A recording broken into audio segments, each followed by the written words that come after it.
Selamat pagi pemirsa, saya Ari Mustika akan menemani Anda dengan beragam informasi terkini, di antaranya penemuan mayat dalam lubang sumur di Labuhan Batu. Polres Tanjung Balai operasi sahur on the road. Perajin lengkong di Serdang Bedagai banjir orderan di awal Ramadan. Selain cuplikan berita tadi, kami juga akan menghadirkan beragam informasi lainnya. Pemirsa, kita jelang sumut hari ini pagi selengkapnya.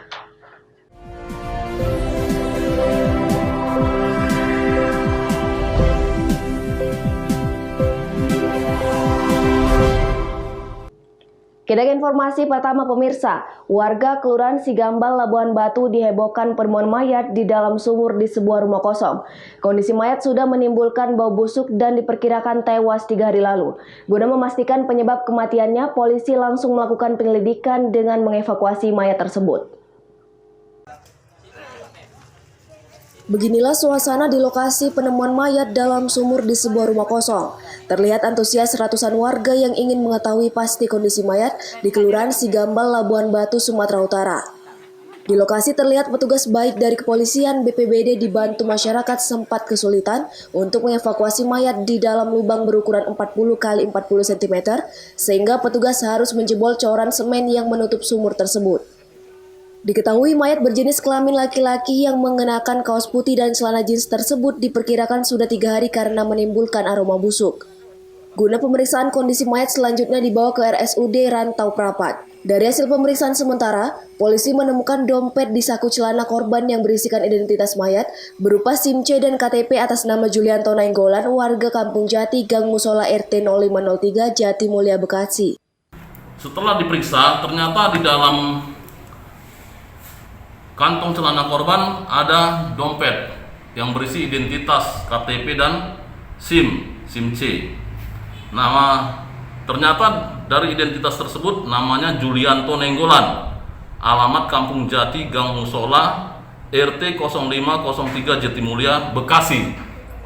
Posisi telungkup di dalam seperti lubang sumur yang nampak berkisar ukuran 40 x 40 cm.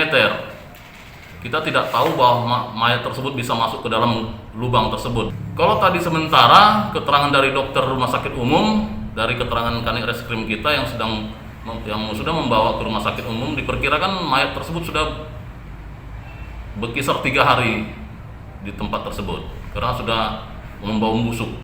Polisi masih melakukan penyelidikan dengan mengumpulkan barang bukti dan keterangan saksi-saksi, serta belum dapat memastikan penyebab kematian korban. Ucok Sitorus melaporkan untuk Evarina TV.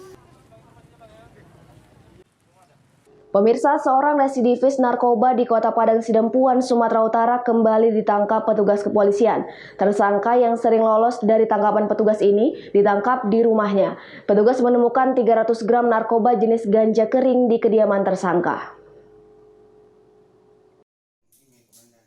Inilah video amatir milik Polres Kota Padang Sidempuan saat melakukan penggerebekan dan penangkapan terhadap tersangka MB 42 tahun. Tersangka MB alias Enek ditangkap di rumahnya di Jalan Imam Bonjol, Kelurahan Aik Tampang, Kota Padang Sidempuan. Dari penggerebekan ini, petugas menemukan 5 bungkus kecil narkoba jenis ganja kering dengan berat mencapai 300 gram. Kasat Narkoba Polres Kota Padang Sidempuan AKP Samailun Pulungan menyampaikan, tersangka MB alias Enek sudah sering dilaporkan masyarakat sekitar karena resah atas praktik menjual narkoba. Tersangka menjual narkoba lewat komunikasi telepon. Untuk pelanggan lama, transaksi dilakukan di rumah tersangka, namun untuk pelanggan baru, transaksi dilakukan di tempat lain yang sudah ditentukan tersangka. Dalam catatan kepolisian Polres Kota Padang Sidempuan, tersangka merupakan residivis yang sudah kerap keluar masuk penjara dalam kasus narkoba. Tersangka dijerat dengan Undang-Undang Nomor 35 Tahun 2009 tentang narkotika dengan ancaman hukuman 5 hingga 20 tahun penjara. Kronologisnya yang memang ini sudah sering ada pengaduan masyarakat dan kita sudah beberapa kali melakukan penindakan di lokasi itu, namun masih gagal. Baru pada malam Selasa kemarin kita berhasil menangkap tersangka ini. Kemudian setelah kita tangkap, kita lakukan penggeledahan di rumahnya, ditemukan barang bukti narkotika yang kita duga ganja dengan 5 bungkus yang sudah siap edar. Dan kalau informasinya tersangka ini mantan residivis atau bagaimana? mantan residivis atau Betul, yang bersangkutan tersangka ini baru bebas bulan 4 2020 kemarin. Azan Sinaga melaporkan untuk Evadina TV. Kita ke informasi berikutnya pemirsa, vaksinasi COVID-19 tahap kedua bagi para pelayan publik bersama dengan tokoh agama di Kepulauan Nias terus berlangsung. Seluruh peserta vaksin mengaku memiliki kenyamanan untuk menjalankan layanan publik pasca mereka telah divaksin.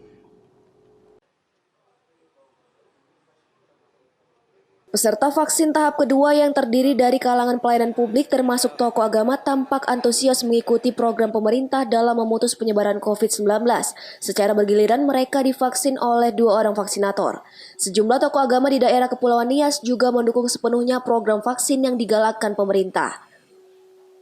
Selain itu, di waktu yang sama sejumlah aparatur sipil negara juga turut mengikuti program vaksin tersebut dengan tujuan untuk bersama-sama mencegah penyebaran COVID-19. Data jumlah orang yang sudah menjalani vaksin tahap kedua ini untuk keseluruhan wilayah kota Gunung Sitoli masih terus dikumpulkan karena pemberian vaksin COVID-19 masih terus berjalan. Untuk para lanjut usia saat telah dihimpun datanya oleh pemerintah kota Gunung Sitoli akan diberikan vaksin di puskesmas terdekat masing-masing lansia berada. Eporus Gereja BNKP Tuhoni Telaum Banua mengimbau seluruh masyarakat Kepulauan Nias untuk mengambil bagian mencegah COVID-19. Menurutnya hingga penerimaan vaksinasi tahap kedua ini, satupun gejala tidak ada yang ia rasakan, bahkan semakin percaya diri untuk menjalankan aktivitas sehari-hari.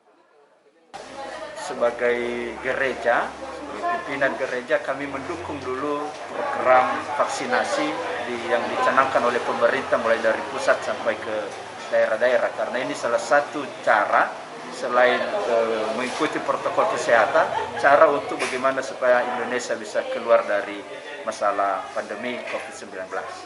Saya dari awal sudah menyatakan siap divaksin, ya, karena ini sangat penting juga untuk sebagai yang aktif dalam kegiatan-kegiatan pelayanan gereja, aktif dalam kegiatan sosial, maka kita perlu mempersiapkan diri supaya lebih kuat imunitasnya dalam melawan ini pandemi Corona. Haugo Manozega melaporkan untuk Evadina TV. Semut hari ini masih akan kembali sesaat lagi, tetaplah bersama kami.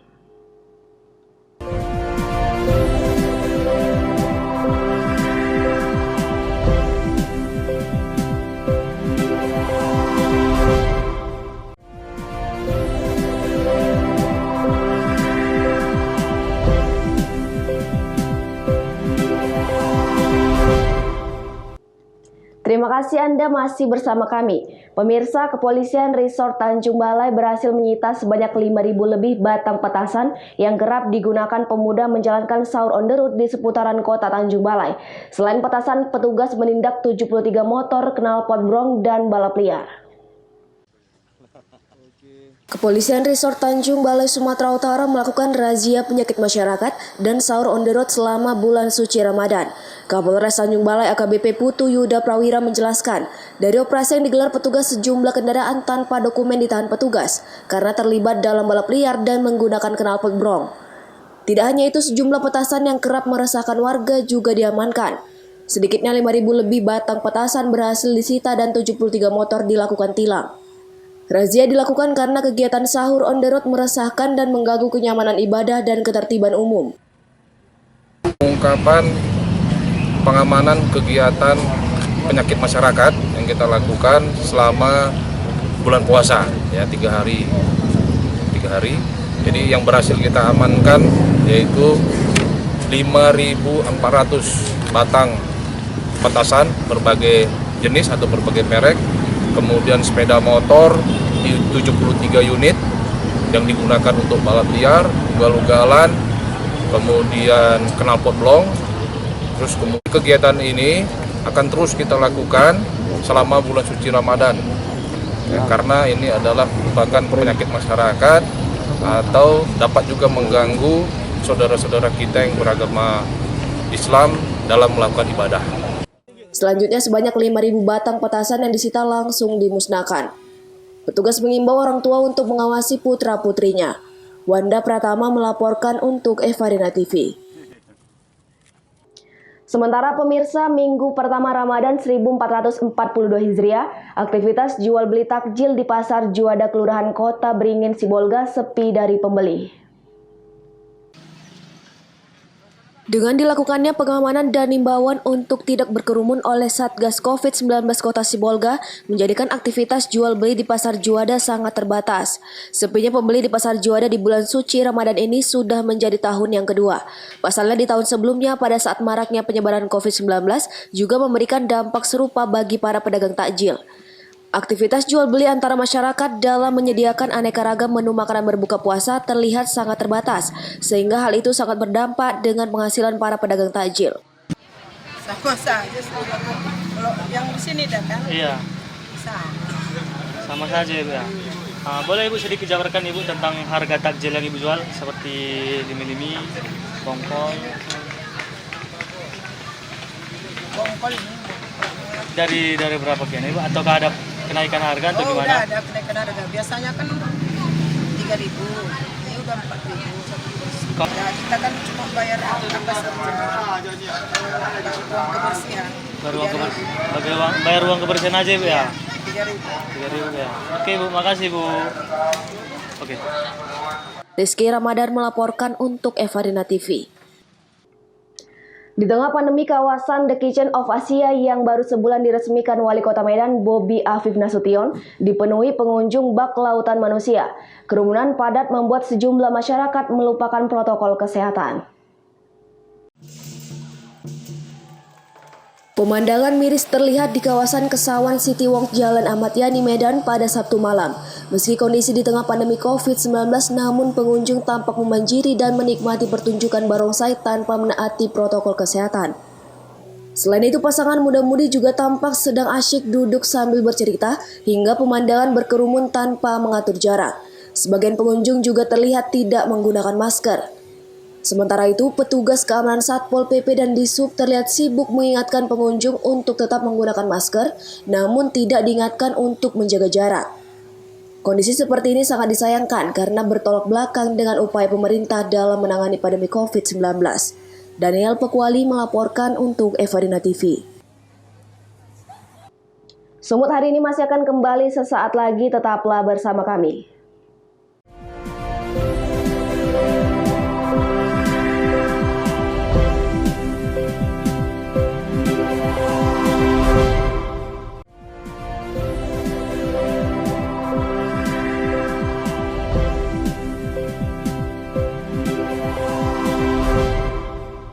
Terima kasih Anda masih bersama kami. Pemirsa, kuliner bubur sop India hadir sebulan penuh di bulan Ramadan di Masjid Gaudia dan Masjid Jami Kebun Bunga Medan, Sumatera Utara. Berbahan rempah khas India, bubur yang menyegarkan dan menyehatkan ini mengobati kerinduan pada kampung halaman bagi warga Indonesia keturunan India, bahkan menjadi incaran warga Medan lainnya untuk berbuka puasa.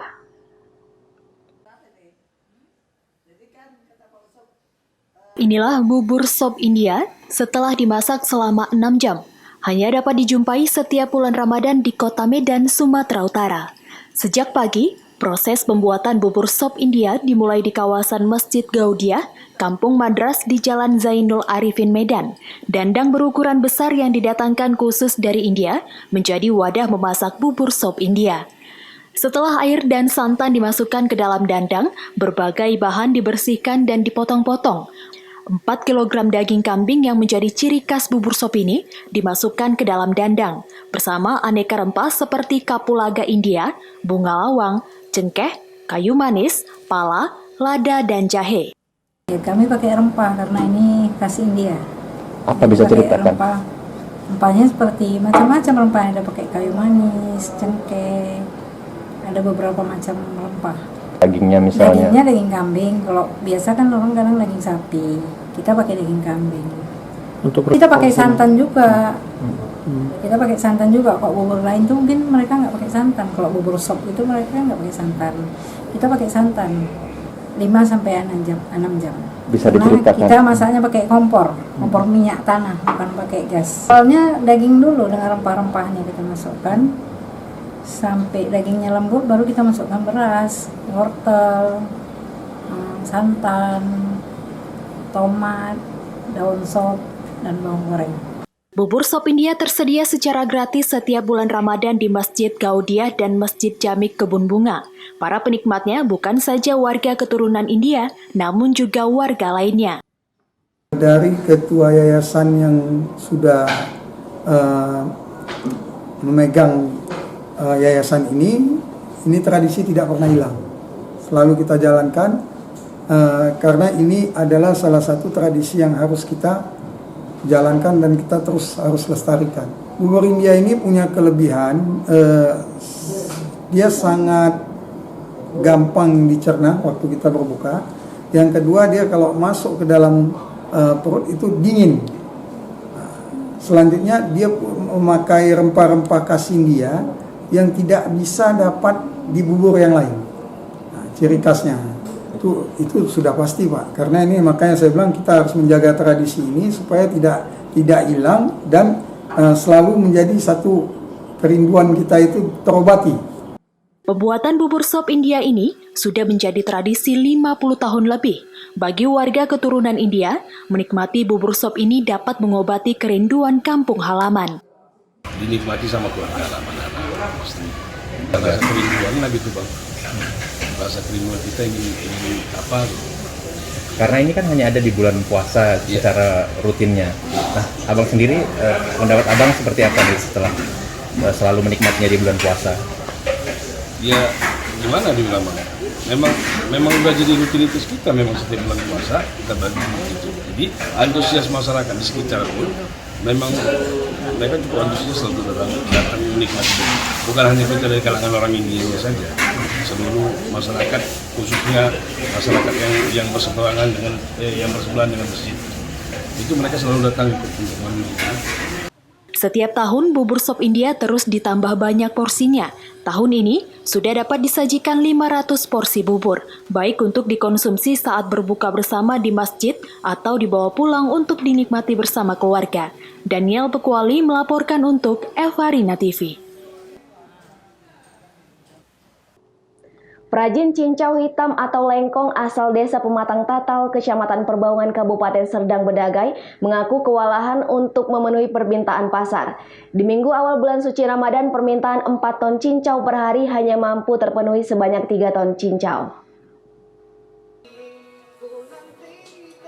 Bulan suci Ramadan membawa berkah tersendiri bagi pengrajin cincau hitam atau lengkong. Seperti yang dirasakan Elianto, dirinya mengaku kewalahan untuk memenuhi permintaan pasar. Dalam sehari bersama 10 orang pekerja usaha rumahan tersebut hanya mampu memproduksi 3 ton cincau. Namun di luar bulan Ramadan dirinya hanya membuat cincau hitam sebanyak 1 ton saja. Untuk mendapatkan hasil cincau sebanyak 3 ton per hari, dirinya bersama anggota pekerja harus memulai pekerjaan pada pukul 7 pagi hingga pukul 1 dini hari. Pekerjaan secara manual itu dilakukan selama 18 jam. Untuk mendapatkan cincau yang bagus, pemasakannya pun memakan waktu hingga 4 jam. Sebelum melakukan proses pembuatan, terlebih dahulu pohon cincau yang telah dikeringkan ditimbang dengan berat 7 kg. Pohon cincau hitam yang telah ditimbang dibersihkan dengan menggunakan air. Setelah bersih, pohon cincau tersebut dimasukkan ke dalam tempat rebusan bersuhu tinggi hingga berubah menjadi warna pekat. Air cincau disaring kemudian direbus kembali dan diberi campuran tepung. Cincau hitam yang sudah dimasak kemudian dimasukkan ke dalam cetakan yakni loyang besar persegi 4. Hingga dingin, cincau hitam tersebut dipotong persegi 4 untuk dipasarkan. Layan kita buatnya itu nih kalau bulan puasa. Banyak kali permintaan dari keluarga. Berapa satu hari, Bang? Hari bisa permintaan kalau diikuti sampai 4.000 TP atau 4 ton lah. Kita paling 3 ton aja bisa buat sampai jam 1 malam. Perharinya 3 ton? Iya, kalau bulan puasa 4 hari lah, 4 hari puasa. Awal Ramadan. Kita paling buat ya berapa ya, 3.000 TP atau 3 ton itu 4 kali kita udah buat. Saya capek sekali kan. Pemasaran cincau ini terdapat di Kecamatan Perbaungan, Kabupaten Serdang Bedagai. Abdul Malik melaporkan untuk Evarina TV. Pemirsa, demikianlah rangkaian informasi dalam Sumut hari ini pagi. Saya Ari Mustika, mewakili kerabat kerja yang bertugas, pamit undur diri. Terima kasih dan sampai jumpa.